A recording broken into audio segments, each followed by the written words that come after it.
আজ আমি কখনো পেঁয়াজ দিয়ে রান্না করিনি, এই প্রথম রান্না করছি।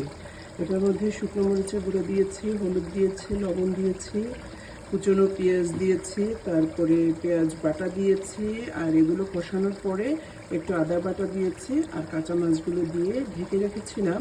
এখন ঢাকনাটা তুলে দেখানোর জন্যই আমি খুলে রেখে দেখাচ্ছি।